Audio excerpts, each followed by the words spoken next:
നമസ്കാരം. നിമിഷപ്രിയയുടെ വധശിക്ഷ റദ്ദാക്കാനും മറ്റ് കാര്യങ്ങൾ തുടർ ചർച്ചകളുടെ അടിസ്ഥാനത്തിൽ തീരുമാനിക്കാനും ധാരണയായെന്ന ഇന്ത്യൻ ഗ്രാൻഡ് മുഫ്തി കാന്തപുരം AP അബൂബക്കർ മുസ്ലിയാരുടെ ഓഫീസ് അറിയിക്കുമ്പോൾ പ്രതീക്ഷയിലാണ് കേരളം.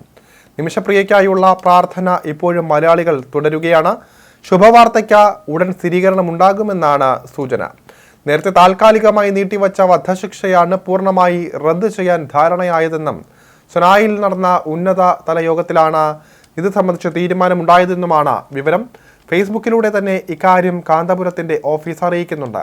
ഇതോടെ നിർണായക തീരുമാനമുണ്ടാകുമെന്നാണ് സൂചന. യമനിലെ ജയിലിൽ കഴിയുന്ന മലയാളി നേഴ്സിൽ ആദ്യമായാണ് ഇത്രയും ശുഭസൂചകമായ വാർത്ത വരുന്നത്. നിമിഷപ്രിയയുടെ 13 വയസ്സുകാരി മകൾ മിഷേൽ അടക്കമുള്ളവർ യമനിൽ എത്തിയിട്ടുണ്ട്. മകളുടെ അപേക്ഷയും തീരുമാനങ്ങളെ സ്വാധീനിച്ചിട്ടുണ്ടെന്നാണ് വിവരം. ഇന്ത്യൻ ഗ്രാൻഡ് മുഫ്തിയുടെ ആവശ്യപ്രകാരം ഷെയ്ഖ് ഉമർ ഹഫീൽ തങ്ങൾ നിയോഗിച്ച യമൻ പണ്ഡിത സംഘത്തിന് പുറമെ നോർത്തേൺ യമനിലെ ഭരണാധികാരികളും അന്താരാഷ്ട്ര നയതന്ത്ര ഉദ്യോഗസ്ഥരും പങ്കെടുത്ത മധ്യസ്ഥ ചർച്ചകളിലാണ് തീരുമാനം കൈക്കൊണ്ടത് എന്നാണ് കാന്തപുരത്തിന്റെ ഓഫീസിൽ നിന്നും ലഭിക്കുന്ന വിവരം. വധശിക്ഷ റദ്ദാക്കിയ ശേഷമുള്ള മറ്റു കാര്യങ്ങൾ തുടർ ചർച്ചകളുടെ അടിസ്ഥാനത്തിൽ തീരുമാനിക്കാൻ ധാരണയായി. കൊല്ലപ്പെട്ട തലാലിന്റെ കുടുംബവുമായുള്ള തുടർ ചർച്ചകൾക്ക് ശേഷമായിരിക്കും മറ്റു കാര്യങ്ങൾ തീരുമാനിക്കുക എന്നീ വിവരങ്ങളാണ് കാന്തപുരത്തിന്റെ ഓഫീസ് അറിയിക്കുന്നത്. നേരത്തെ താൽക്കാലികമായി നീട്ടിവെച്ച വധശിക്ഷയാണ് പൂർണ്ണമായി റദ്ദ് ചെയ്തതെന്നും സനായിൽ നടന്ന ഉന്നതതല യോഗത്തിലാണ് ഇത് സംബന്ധിച്ച തീരുമാനമുണ്ടായതെന്നുമാണ് വിവരം. നേരത്തെ ജൂലൈ 16 നിശ്ചയിച്ച നിമിഷപ്രിയയുടെ വധശിക്ഷ കാന്തപുരം AP അബൂബക്കർ മുസ്ലിയാരുടെ ഇടപെടലിനെ തുടർന്ന് താൽക്കാലികമായി നീട്ടിവച്ചിരുന്നു. രണ്ടാം ഘട്ട ചർച്ചകൾക്ക് കേന്ദ്ര സർക്കാർ നിയോഗിക്കുന്ന നയതന്ത്ര പ്രതിനിധികൾ കൂടി പങ്കെടുക്കണമെന്നും കാന്തപുരം ആവശ്യപ്പെട്ടിരുന്നു.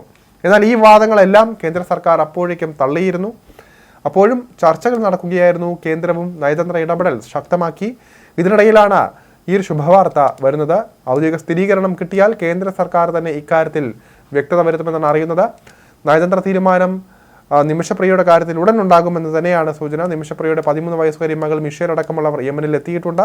പിതാവ് ടോമി തോമസിനും ഗ്ലോബൽ പീസ് ഇനിഷ്യേറ്റീവ് സ്ഥാപകൻ ഡോക്ടർ KA പോളിനുമൊപ്പമാണ് മിഷേൽ യമനിൽ എത്തിയത്. അധികൃതരോട് അമ്മയുടെ മോചനത്തിനായി ദയ യാചിക്കാനാണ് കുട്ടി എത്തിയിരിക്കുന്നത്.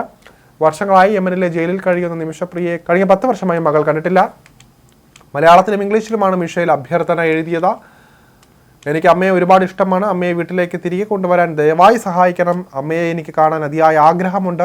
അമ്മയെ താൻ ഒരുപാട് മിസ് ചെയ്യുന്നു എന്നും മിഷേൽ പറഞ്ഞു. നിമിഷപ്രിയയുടെ ഭർത്താവ് ടോമി തോമസും അഭ്യർത്ഥന നടത്തിയിട്ടുണ്ട്. ദയവായി തൻ്റെ ഭാര്യ നിമിഷപ്രിയയെ രക്ഷിക്കണം, സ്വന്തം നാട്ടിലെത്തിക്കാൻ സഹായിക്കണമെന്നാണ് അദ്ദേഹം പറഞ്ഞത്. മിഷേലിനും പിതാവിനുമൊപ്പം ഡോക്ടർ KA പോളും ഉണ്ടായിരുന്നു. ഈ അഭ്യർത്ഥനകളും നിർണായകമായതായാണ് സൂചന. 2017 യമൻ പൗരനായ തലാൽ അബ്ദു മഹദിയെ കൊലപ്പെടുത്തിയ കേസിൽ നിമിഷപ്രിയ കുറ്റക്കാരിയാണെന്ന് കോടതി കണ്ടെത്തിയത്. 2020 വിചാരണ കോടതി വധശിക്ഷ വിധിച്ചു. നിമിഷപ്രിയയെ രക്ഷിക്കാനുള്ള ഏക മാർഗം തലാലിന്റെ കുടുംബത്തിന് ദിയാദനം നൽകുകയെന്നതായിരുന്നു. തലാലിന്റെ കുടുംബത്തെ നേരിൽ കണ്ട് മാപ്പപേക്ഷിക്കുന്നതിന് വേണ്ടി നിമിഷപ്രിയയുടെ അമ്മ പ്രേമകുമാരി നേരത്തെ യമനിൽ പോയിരുന്നു. തലാലിന്റെ കുടുംബവുമായും ഗോത്രത്തിന്റെ തലവന്മാരുമായും ചർച്ചകൾ നടത്തി. എന്നാൽ ഈ ചർച്ചകൾ വഴിമുട്ടി. ഇതിനിടെയാണ് ചാണ്ടിയുമ്മൻ വിഷയത്തിൽ ഇടപെട്ടത്. കാന്തപുരത്തെ വിഷയത്തിൽ സജീവമാക്കിയതും ചാണ്ടിയുമ്മൻ തന്നെയാണ്.